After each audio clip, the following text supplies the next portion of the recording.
Tonight, we investigate one of the most disturbing possession cases in modern American history, the Cold Creek Exorcism.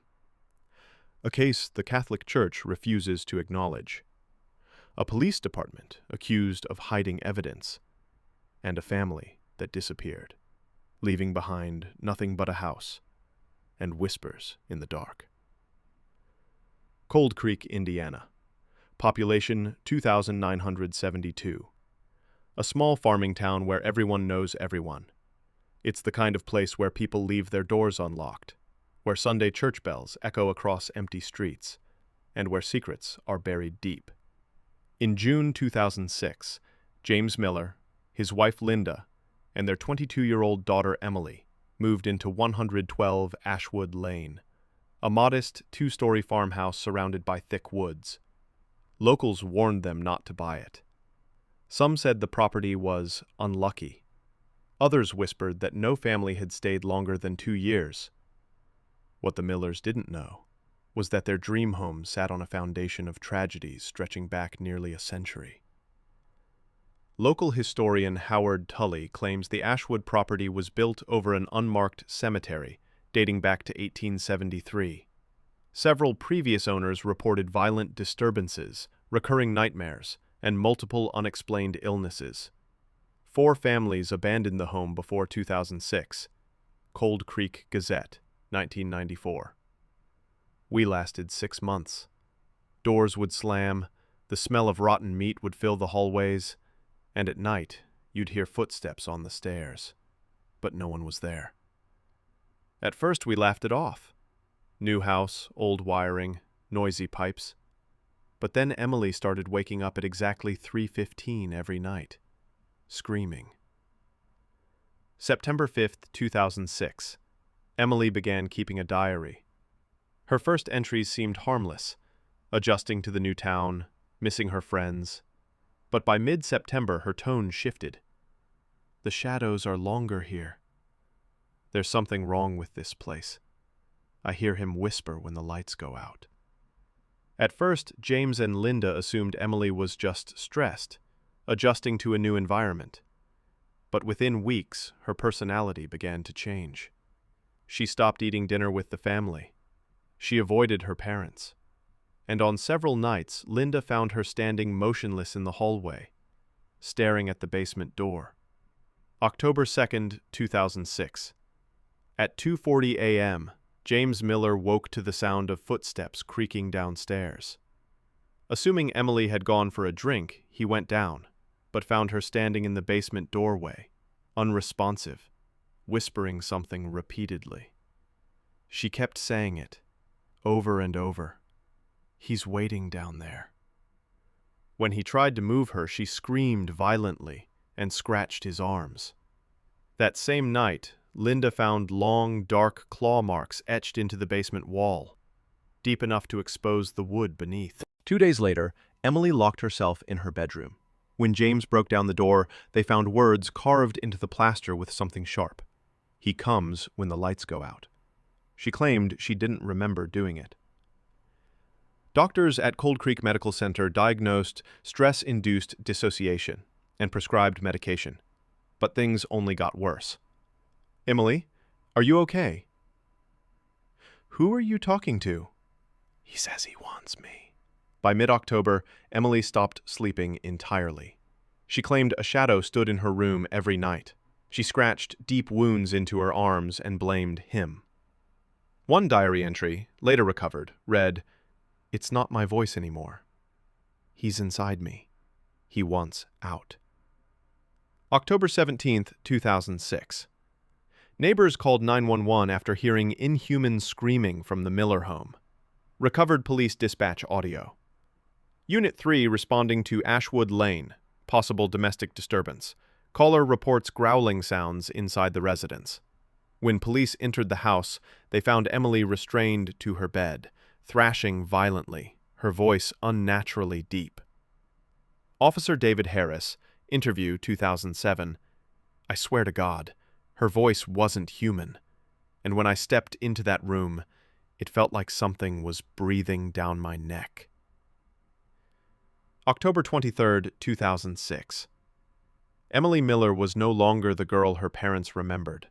Neighbors reported hearing her voice at odd hours, but sometimes it wasn't her voice at all. Sometimes it sounded deep, guttural, almost male.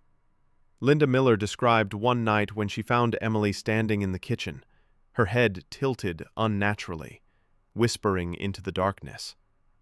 Recovered interview 2007. I thought she was praying, but when I got closer, she was speaking backwards. James Miller turned to the local parish for help, but the church was reluctant. Father Miguel Alvarez, a 53-year-old priest with prior experience in unofficial exorcisms, arrived at 112 Ashwood Lane on October 28th. With him was Father Carter, a young seminarian sent to assist and document the events. Father Miguel, interview 2007. I walked into that house and immediately felt it. The air was heavy, like stepping underwater. You could taste the darkness in the walls. Before performing any ritual, Father Miguel interviewed Emily on tape. Recovered audio, tape 01. Father Miguel. Emily, do you know who I am? Emily. He knows. Father Miguel. Who knows? Emily. The one who came before you and failed. Despite Father Miguel's findings, the Archdiocese of Indianapolis denied authorization for a formal exorcism, citing insufficient evidence. Privately, Father Miguel was warned by church officials not to proceed, but by then, Emily was getting worse by the hour. Father Miguel's Journal, October 30th, 2006. I no longer doubt this is not of her. Something ancient, something patient, is wearing this girl like a mask. November 10th, 2006. Father Miguel and Father Carter prepared the makeshift exorcism chamber in Emily's bedroom. Crucifixes mounted on all four walls, holy water containers lined up, 2 heavy restraints fixed to the bedposts. Linda Miller, in tears, begged them to save her daughter. Linda Miller, recovered audio. She's not my Emily anymore. I hear her screaming from inside, but her mouth never opens. Father Carter's notes. Emily convulses violently at the start. Temperature in the room dropped to 42 degrees Fahrenheit.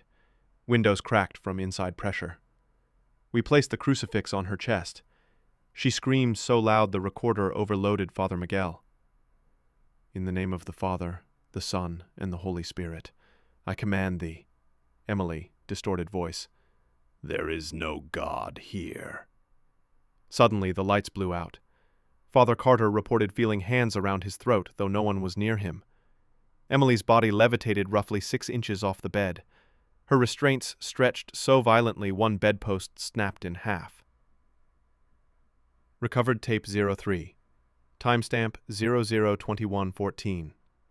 Father Miguel. I command you, unclean spirit. Emily, screaming. She invited me. Everyone in the room froze. Later investigation revealed Emily had been using a Ouija board 3 months earlier with friends, something she'd never told her parents. At exactly 3:17 a.m., the bedroom door slammed shut and refused to open. Witnesses reported seeing a dark figure standing in the corner, completely still, watching.